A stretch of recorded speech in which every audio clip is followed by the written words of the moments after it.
Isang mapagpalang araw po muli mga kapatid. Andito na naman po ako upang ibahagi po sa inyo ang isa na naman pong kaalaman na napakahalaga na hindi po alam ng nakararami sa atin. Ito po ay tungkol sa pagkain ng dugo ng hayop na talaga naman pong mahigpit pong ipinagbabawal ng ating Ama na nasa kalangitan. At kung bakit marami po sa atin ang kumakain ng dugo ng hayop at saan po natin ito namana at saan po ito nagsimula. At malalaman din po natin sa video na ito ang totoong Misaya at ang huwad na Misaya. Halina't panoorin po natin ang video na ito ng Operian Heritage Conservatory. Ito po ay ating sandigan at sandalan tungo sa katotohanan upang tayo po ay mamuhay ayon sa kalooban ng ating Amang may likha. Tara, panoorin po natin.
Masayang pagbati mga Operians. Bago tayo magpatuloy, batiin natin ng masayang congratulations lahat ng bagong baptized sa buong mundo.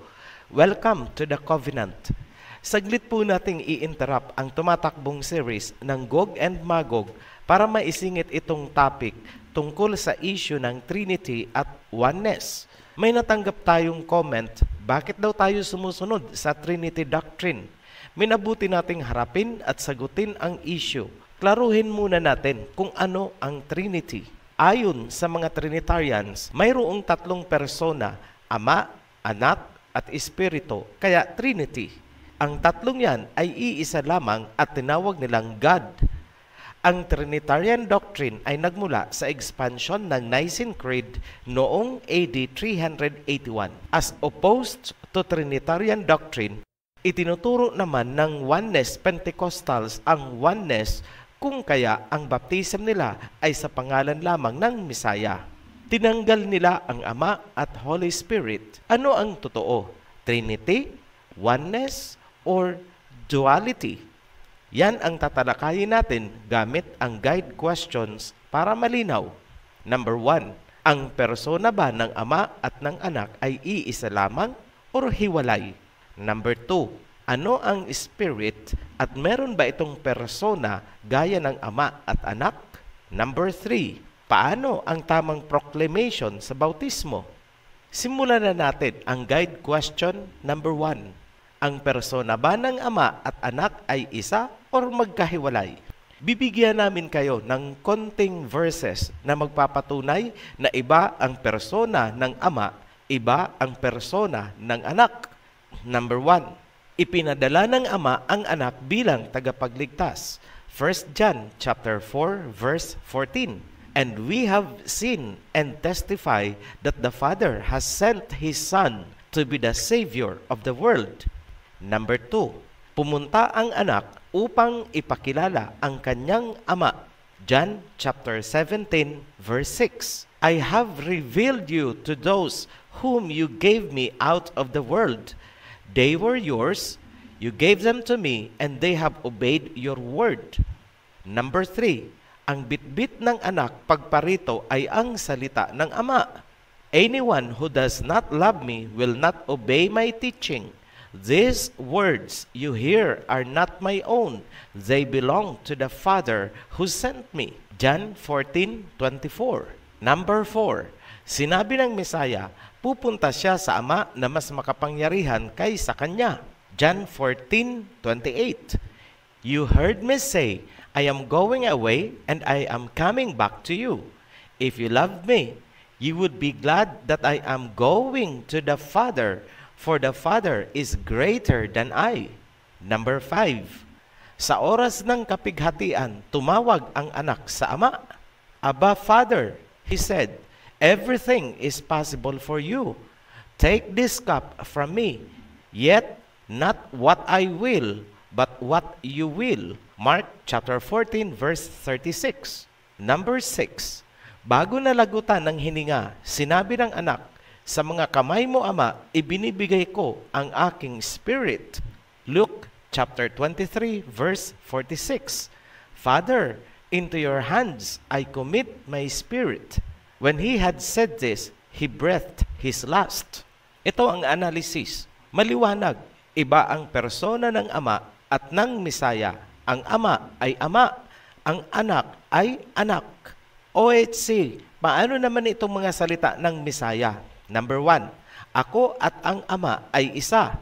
John chapter 10, verse 30. Number 2, ang nakakita na sa akin ay nakita na rin ang Ama. John 14:9.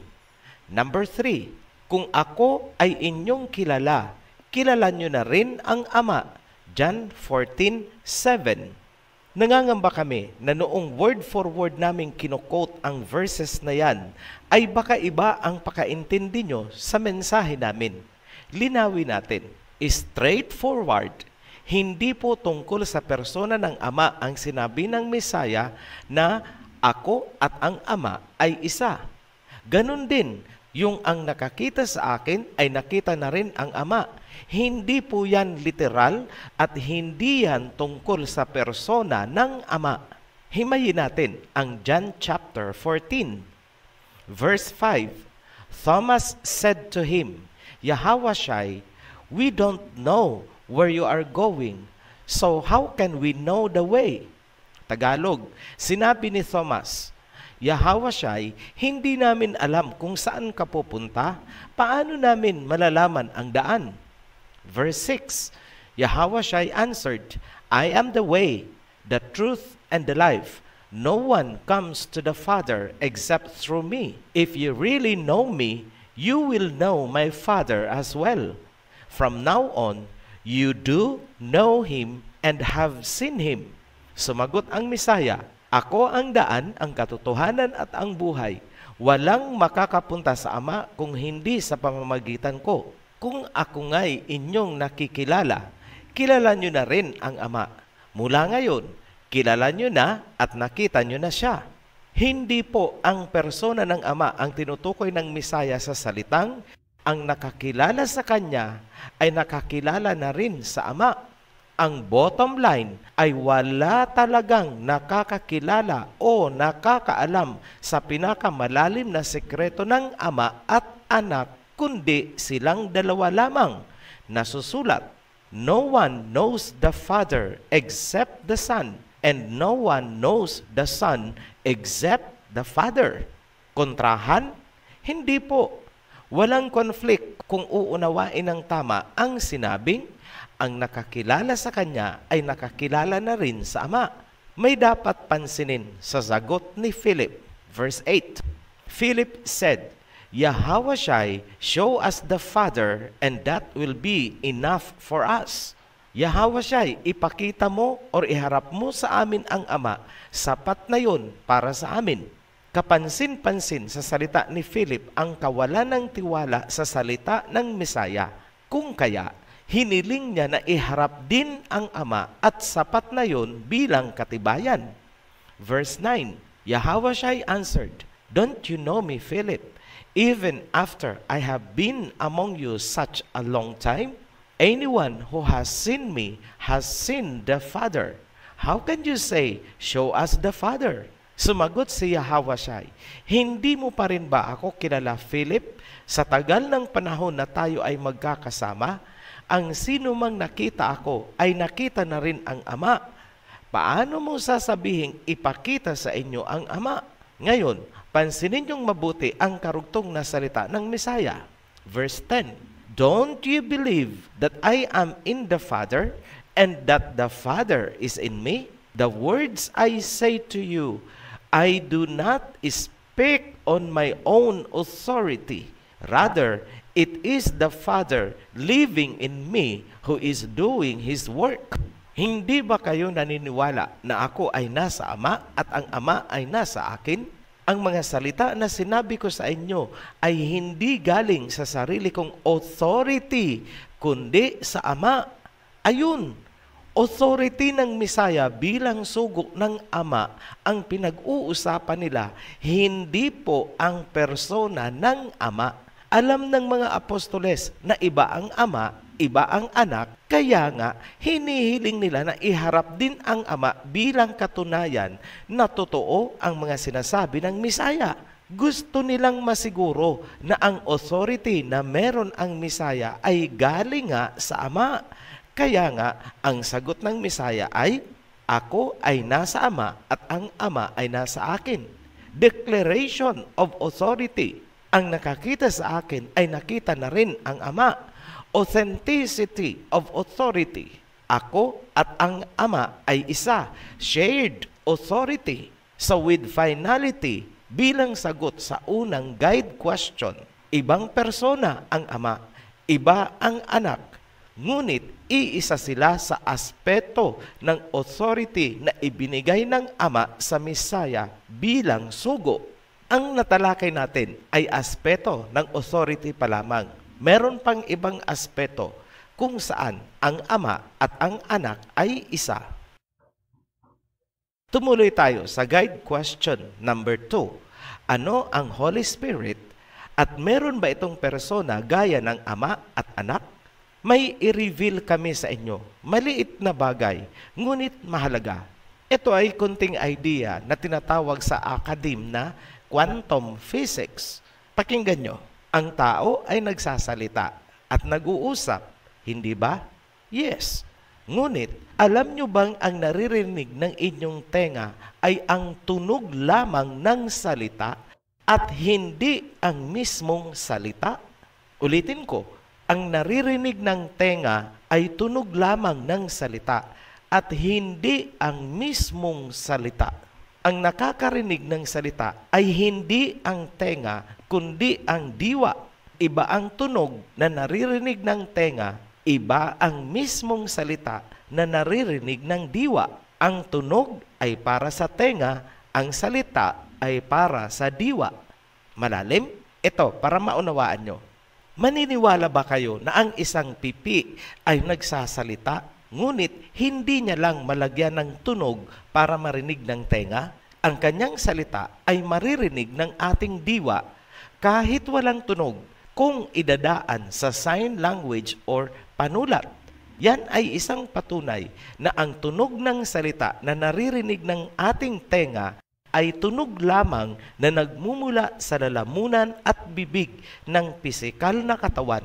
Ngunit ang mismong salita ay hindi galing sa lalamunan at bibig, kundi sa diwa ng iyong kausap. Sa makatuwid, ang kaharap mong nagsasalita ay diwa na nagkaroon ng tunog o boses dahil sa pisikal na katawan. Ngayon, ano ang diwa? Sa Biblia, ito ay spirit. Sa quantum physics, ito ay tinawag na consciousness. Synonymously, ang diwa ay tinatawag ding kamalayan. Note, ang salitang espiritu ay hindi po Tagalog. Yan ay Espanyol. Ngayon, ang tao ay may diwa or spirit. Ang Elohim ay mayroon ding diwa o spirit. Kaya nga, ang sabi ng Elohim, "Worship me in spirit." Sambahin nyo ako sa diwa. Ngayong alam nyo na ang salita ay nagmumula sa diwa o spirit. Madali nyo na rin maunawaan ang nature ng Holy Spirit. Gagabayan tayo ng spirit or diwa ni John. Ito ang kanyang sinabi, "In the beginning was the Word, and the Word was with Elohim." John chapter 1 verse 1. The Word is Spirit. John chapter 6 verse 63. Sa panimula ay ang salita, verbo, at ang salita ay nasa Elohim. Ang salita ay diwa. Ano ang tinutukoy ni John na simula? Genesis chapter 1 verse 2. Now the earth was formless and empty. Darkness was over the surface of the deep, and the Spirit of Elohim was hovering over the waters. Ang sinasabi sa Genesis na lumulutang sa katubigan ay ang diwa ng Elohim. Noong sinalita niya ang kanyang diwa, naganap ang creation. Sa makatuwid, ang mundo ay nilikha ng consciousness or diwa ng Ama. Ayon kay John, ang Word ay Spirit or diwa. Yan ang Holy Spirit, walang iba. Ayon naman kay Prophet Zechariah, binigyan din ang tao ng diwa or spirit noong nilikha. Nasusulat sa Zechariah chapter 12 verse 1. The burden of the word of Yahweh for Israel, saith Yahweh, which stretcheth forth the heavens, and layeth the foundation of the earth, and formeth the spirit of man within him. Yan, maliwanag. Ginawaan din ng spirit, diwa, or consciousness ang tao. Ayon naman kay Job, ang diwa na ibinigay sa tao ay mangangailangan ng stimulation or inspiration mula sa Elohim upang magkaroon ng pangunawa. In short, kailangan natin ang diwa or spirit ng Elohim. Yan ang sinasabi sa Job 32 verse 8. But there is a spirit in man, and the inspiration of the Almighty giveth them understanding. Ngunit, sinabi naman ng Ama na ang kanyang diwa or spirit ay hindi palaging mamamayani sa tao. Yan ang sinasabi sa Genesis chapter 6 verse 3. My spirit shall not always strive with man. Ano ang ibig sabihin ng Ama na hindi palaging mag-strive ang kanyang spirit sa tao? Gamit tayo ng analogy. Imagine nyo na lang ang battery ng cellphone. Yung ikinarga mong charging ay hindi naman palaging naandun. Nalulobat at kailangang maka-plug in ulit upang hindi pumalya or mamatay. Magmamadali ka talagang hanapin ang charger. Yan ang sinasabi sa Psalm 143 verse 7. Hear me speedily, O Yahweh, my spirit faileth. Hide not thy face from me, lest I be like unto them that go down into the pit. Kapag nakargahan na, full battery na ulit, buhay na buhay, at pumipintig ang ating diwa. We are in high spirits. Ngunit, hindi ang ating physical flesh ang napakain, kundi ang ating spirit or diwa. Yan ang sinasabi sa John chapter 6 verse 63. It is the spirit that quickeneth, the flesh profiteth nothing. The words that I speak unto you, they are spirit, and they are life. Nasusulat, ang tao ay hindi mabubuhay sa tinapay lamang, kundi sa bawat salita ng Elohim. Yan ang sinasabi sa Matthew chapter 4 verse 4. Man shall not live on bread alone, but on every word that comes from the mouth of Elohim. Sa mga binigay nating verses, nakita nyo ang relasyon sa pagitan ng Spirit of Elohim at Spirit of man. Tayo ay nabubuhay hindi lamang sa tinapay, kundi sa bawat salita ng Ama. Ang salita ayon kay John ay spirit. Yan ang pagkain para sa ating spirit or diwa. Mahalagang tandaan, ang diwa ng tao ay pag-aari ng Ama, mula sa Ama, babalik sa Ama. Yan ang sinasabi sa Ecclesiastes chapter 12 verse 7. Then shall the dust return to the earth as it was, and the spirit shall return unto Elohim who gave it. Ang alabok ay babalik sa lupa, at ang diwa ay babalik sa Ama. Ano naman ang nasusulat sa Ecclesiastes chapter 8 verse 8, there is no man that hath power over the Spirit to retain the Spirit, neither hath he power in the day of death. Walang sino man ang may kapangyarihan upang pigilan ang diwa kahit sa oras ng kamatayan. Babalik at babalik ang ating diwa sa Ama. Conclusion, na ipakita natin na ang Holy Spirit ay ang banal na diwa ng Ama na pinagmulan ng salita mula nung nilikha ang mundo. Ipinakita din natin na ang salita na ipinapakain sa ating diwa or spirit ay galing sa Ama. Sa interaction na yan, makikita nyo na ang spirit ng Ama ay consciousness, diwa, kamalayan, kung saan naman nakasalalay ang spirit or diwa ng tao upang hindi mamatay. Napakaliwanag na ang Holy Spirit ay consciousness, walang persona. Nasagot na natin ang guide question number 2, kung ano ang spirit at kung meron ba itong persona gaya ng Ama. Goodbye Trinity, wala pong persona ang Holy Spirit. Ano ang tama? Father and Son lamang, duality. Tumuloy tayo sa guide question number 3. Paano ang tamang proclamation sa bautismo? Gamitin natin bilang batayan ng pagtatalakay ang isang tanong at objection. Bakit daw ginagamit ng OHC bilang batayan ang Matthew chapter 28 verse 19? Yan daw ay Trinity. Basahin natin. Therefore, go and make disciples of all nations, baptizing them in the name of the Father and of the Son and the Holy Spirit.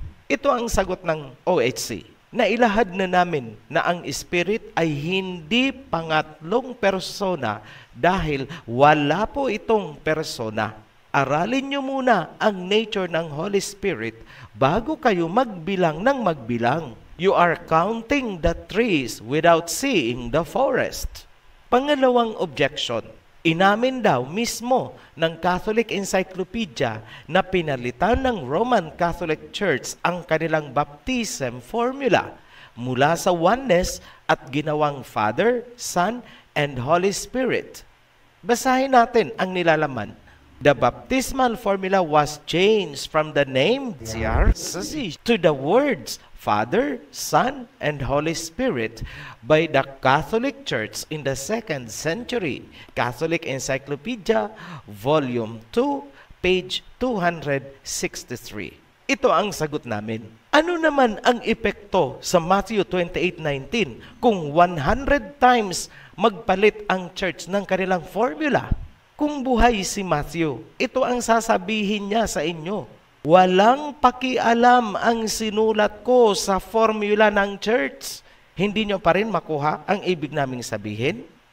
Ito, the encyclopedia is not talking about Matthew 28:19. It is talking about the formula of the church.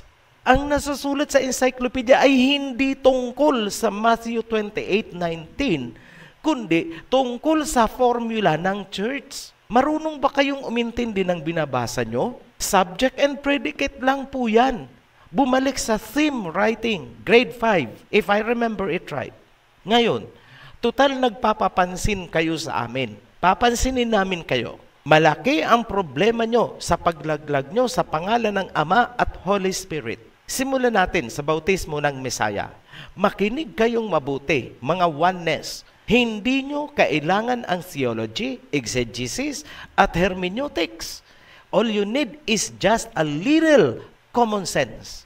Pansinin nyo ang event matapos bautismuhan ang Mesaya. Number 1, bumukas ang kalangitan, nagsalita ang Ama. Ito ang sinisinta kong anak na aking kinalulugdan. Number 2, bumaba ang Holy Spirit at lumukob sa Mesaya. Hindi nyo maitatanggi ang involvement ng Ama at ng Holy Spirit sa mga pangyayari. Umaayon ang mga pangyayari sa Matthew chapter 28 verse 19. Sa tingin nyo, magsasalita ba ang Ama At bababa kaya ang Holy Spirit kung hindi sila nabanggit sa bautismo na ginawa ni John? Hindi theology ang kailangan nyo, kundi discernment. In other words, common sense. Isa pang problema nyo sa paglaglag sa pangalan ng Ama at sa Holy Spirit, hindi nyo nakikita ang kaugnayan ng bautismo sa pagtatak ng pangalan ng Ama at Anak sa forehead ng mga pinili. Hindi nyo nakikita na ang bautismo ay pagpasok sa covenant represented by the Holy Spirit. In short, hindi nyo alam ang full significance ng bautismo. Straightforward. Ito ang epekto ng ginagawa niyong paglaglag sa pangalan ng Ama at sa Holy Spirit during the momentous event of baptism. Number 1, nilabag niyo ang kagustuhan ng Ama na mag-glorify ang kanyang pangalan. Number 2, hindi niyo na-invoke ang Holy Spirit para sa confirmation ng covenant. Number 3, null and void ang baptism na ginagawa niyo.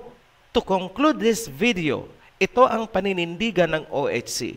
Number 1, ang Holy Spirit ay hindi persona, kundi diwa or consciousness na nagbubuklod ng Ama, ng Anak, mga angheles, at mga believers into one kingdom. Number 2, hindi pwedeng alisin ang Holy Spirit dahil yan ang essence ng pagpasok sa covenant. Period. Muli kaming nagpapasalamat sa mga patuloy na sumusuporta sa Ophirian Heritage Channel. Sa mga new subscribers, welcome to the Heritage. Ituloy nyo lang po yan. You will see the light. At para sa lahat, be blessed. Shalom. Mga kapatid, kung niyo pong napanood ang kabuuan ng video na ito at kung niyo pong nagustuhan ang mensahe at aral, paki-like, subscribe, and share po. Marami pong salamat. Be blessed. Shalom.